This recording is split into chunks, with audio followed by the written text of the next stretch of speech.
So I have my ironing board. I took my poster board off so that I can iron on here. I have my iron. I have my settings set to cotton because this is cotton, and I do have steam enacted. You can do it without steam too. This is just to get nice, sharp, clean edges. So how I like to start is having it on the inside of the mask on top. So we have the shorter side of the pattern on top.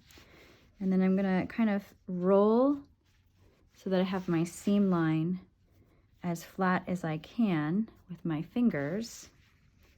And then I'm going to carefully take my iron and just go over it, really setting that seam. And go ahead, do the other side. Again, before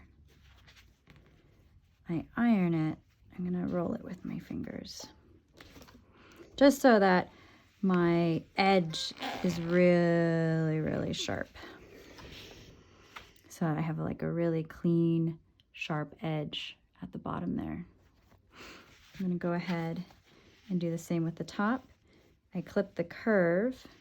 So we have our 1/4 inch seam allowance, just rolling so that my seam edge, my seam line is right along the edge, like so, with my fingers. And then I'm gonna come in with my iron and just really hit it, making that really sharp. This isn't quite a 1/4 inch, it's okay. I can move it back up.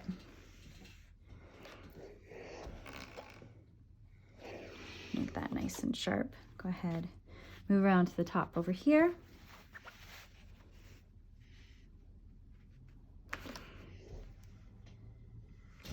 Press that. And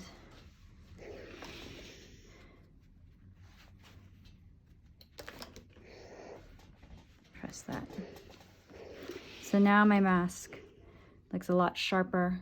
The corners and edges are nice. The last thing I can do is go ahead and from the inside, not the outside, I find it better, is move from the bottom. Just let the iron move up, and then from the top down, like so.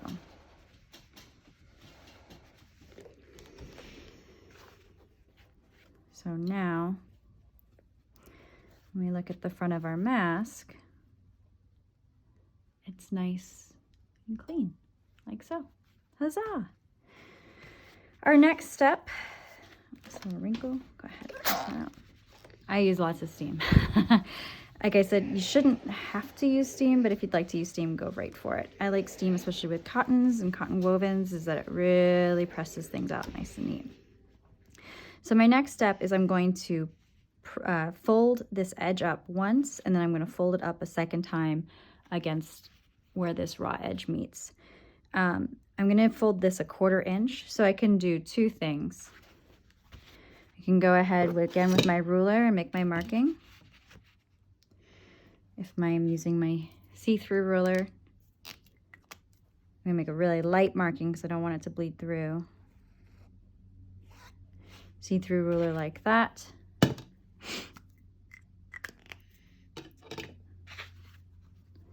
Take this and fold it so that I have that line right on the edge, like so.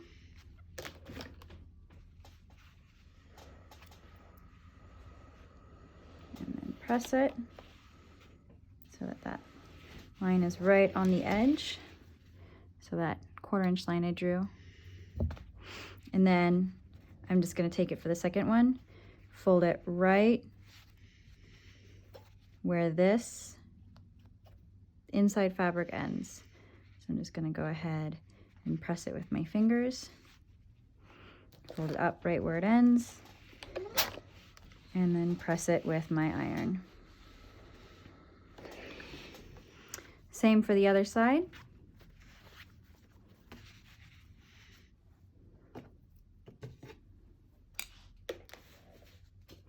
If I have just a regular ruler, not a big deal. I'm going to line it up with a 1/4 inch line. Again, my line is going to be really light compared to my last one because I don't have my marker board underneath.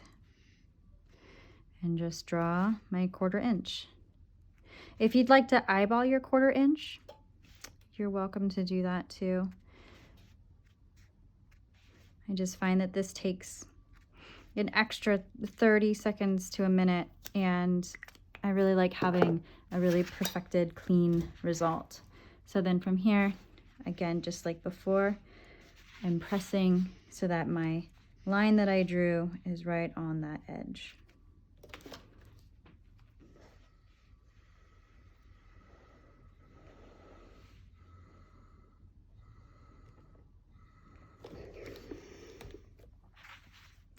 And then the last press, I'm folding it up like so. Again, right where this edge meets.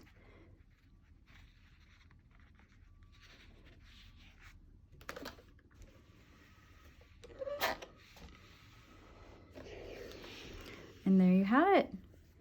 The only thing left to do is decide if you want to do elastic or a strap. I'm going to demonstrate the strap once for both the pleated and the contour, so you'll have a strap video separate. And we will go ahead and stitch this down with our back stitch right along this channel edge on both sides. And then we have a nice channel, a little tube in here, which is great. So if your elastic breaks or you want to change your strap, you can then feed it through later on. So for this, because I can feed my elastic through, I can go ahead and stitch this. Or you can wait. Actually, I'm going to stop this video and wait to stitch this once I have either my strap or my elastic.